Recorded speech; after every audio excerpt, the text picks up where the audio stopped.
સિદ્ધપુર ભીલવાસ ખાતે પંચ પટેલની જગ્યા પર આરસીસી સ્લેબ અને પ્રોટેક્શન વોલના કામનું ખાતમુહૂર્ત.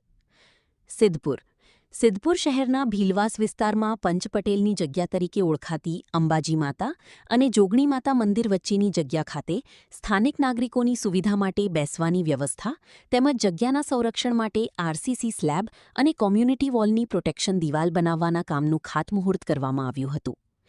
આ વિકાસ કાર્યનું ખાતમુહૂર્ત આદરણીય ધારાસભ્ય શ્રી બલવંતસિંહજી રાજપૂત સાહેબના વરદ હસ્તે કરવામાં આવ્યું હતું.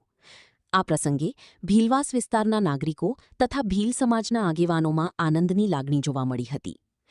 આ પ્રસંગે સિદ્ધપુર નગરપાલિકા પ્રમુખ શ્રી રણજીતસિંહ સોલંકી, એપીએમસી ચેરમેન શ્રી વિષ્ણુભાઈ પટેલ, નગરપાલિકા ઉપપ્રમુખ શ્રી પ્રમોદભાઈ પટેલ, કારોબારી કમિટી ચેરમેન શ્રી અંકુરભાઈ મારફતિયા, બાંધકામ સમિતિ ચેરમેન શ્રીમતી અનિતાબેન પટેલ, યુવા સાંસ્કૃતિક અને બગીચા સમિતિ ચેરમેન શ્રીમતી કિરણબેન પંડ્યા, સદસ્ય શ્રી ભાવેશભાઈ રાજગુરુ, શ્રીમતી વર્ષાબેન પટની, શ્રી જીગરભાઈ ઠાકોર, શ્રી નિરંજનભાઈ પંચાલ, શ્રી રોહિતભાઈ ભીલ, શ્રી અજયભાઈ જેકીભાઈ જાની, જિલ્લા ભાજપ મહામંત્રી તથા શહેર પ્રભારી શ્રી અશોકભાઈ પટેલ, મહામંત્રી શ્રી દશરથભાઈ પટેલ, ઉપપ્રમુખ શ્રી શૈલેષભાઈ પંચોલી, જિલ્લા ભાજપ ઉપપ્રમુખ શ્રી જશુભાઈ પટેલ, પૂર્વ નગરપાલિકા ઉપપ્રમુખ શ્રી ભરતભાઈ મોદી, પૂર્વ શહેર પ્રમુખ શ્રી જયેશભાઈ પંડ્યા, શ્રી સુરપાલસિંહ રાજપૂત સહિત નગરપાલિકાના સદસ્યો, પદાધિકારીઓ તથા આગેવાનો ઉપસ્થિત રહ્યા હતા.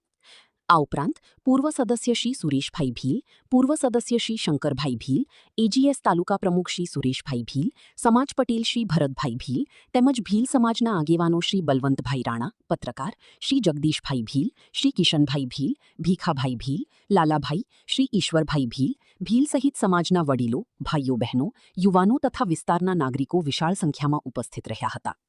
સ્થાનિક નાગરિકોએ આ વિકાસ કાર્ય બદલ ખુશી વ્યક્ત કરી ધારાસભ્ય શ્રી બલવંતસિંહજી રાજપૂત સાહેબનો આભાર વ્યક્ત કર્યો હતો. આ કાર્યથી ભીલવાસ વિસ્તારમાં લોકો માટે બેસવાની સુવિધા ઉપલબ્ધ થવાની સાથે જગ્યાનું સંરક્ષણ અને સૌંદર્યમાં પણ વધારો થશે. સમગ્ર કાર્યક્રમ દરમિયાન ઉપસ્થિત સૌએ વિકાસ કાર્યને આવકાર્યું હતું અને આગામી સમયમાં પણ વિસ્તારના વિકાસ માટે વધુ કાર્યો થાય તેવી આશા વ્યક્ત કરી હતી. અહેવાલ બલવંત રાણા, આજકા ભારત ન્યૂઝ, સિદ્ધપુર. ચેનલની राजकीय गुरु एवं અને એકદમ સરળ સ્વભાવના ભૌતિક દિનના સદાય હૃદયમાં હોય એવા સાહેબ આદરણીય આપણા ધારાસભ્ય બળવંતસિંહ રાજપૂત સાહેબ, મારા મુન્નાભાઈ અને સિદ્ધપુર નગરના પ્રથમ નાગરિક. હું છે નગરપાલિકા સભ્ય છું અત્યાર સુધી. એમના વિસ્તારમાં ખરેખર 2.5 વર્ષમાં બહુ કામ, ખૂબ કામ. એની ટીમ બેન, બધા જ ડોક્ટરશ્રીઓ, સુરેશભાઈ, સમાજના ભાઈઓ અને બહેનો, 3 મુદ્દાની વાત છે. નંબર 1 કે નગરપાલિકાના કામ કરવા માટે આપના જે કોર્પોરેટરો સુધી મોકલો છો, છેલ્લા કેટલાય વર્ષોથી જોઉં છું સક્ષમ છે. નગરપાલિકાના કામ બહુ સારી રીતે મને લાગે છે વિસ્તારની અંદર ખાસ કરીને આપણા મહિલા માટે સખતપણે બધા કરે છે. પ્રમુખ શ્રી હમણાં જેમ વાત કરી એમ કે આવનાર સમયમાં બધા સાથે મળીને કરીએ. અમને એક માગણી કરી કે 100 મકાન આપણે જે લાલપુરમાં જગા છે, મેં એમને એક સપનું કીધું કે આપણે 5 વસ્તુ કરવી છે. અમે એક મકાન સિદ્ધપુરની અંદર 3-4 હજાર લોકોને મકાન આપી શકાય. એના માટેની જગાની જે સમસ્યા છે એ કેવી રીતે દૂર કરી શકાય. અને સરકારની સ્કીમો છે. અત્યારે ફ્લેટ બને ને તો માત્ર તમને આવી રીતે નહીં, તો ફ્લેટ બને, આગળ બગીચો હોય, હા હોય, તમને એમ લાગે કે અદભુત મકાનો બનતા હોય.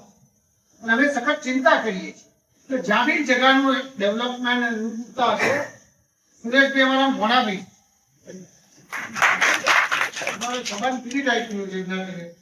એટલે મેં એમને વચ્ચે બી કીધું હતું કે આપણે શું કરીએ તો જેના કારણે લોકોને હેલ્પફુલ થઈ શકાય. હેલ્પફુલ પેજ થઈ શકાય કે માતાજી તમારા બધાના આશીર્વાદ હોય તો હવે સરસ મકાનોનું સપનું આપણું તો ખરું કે સિવાય સિદ્ધપુરમાં ઘણા બધા લોકોના સપનો છે અને ઝડપીમાં ઝડપી ઉકેલી શકાય એનું કામ અમે અત્યારે કરી રહ્યા છીએ. એવું એમ નથી કરતા, કરી રહ્યા છે. કદાચ ઝડપી રિઝલ્ટ બી આવે. આપણા ચીફ ઓફિસર પણ બહુ સારા હોશિયાર છે. એમને પણ વચ્ચે વાત કરી, રણજીતભાઈ સાક્ષી છે. મેં એમને કીધું કે આપણે તમે તો જગા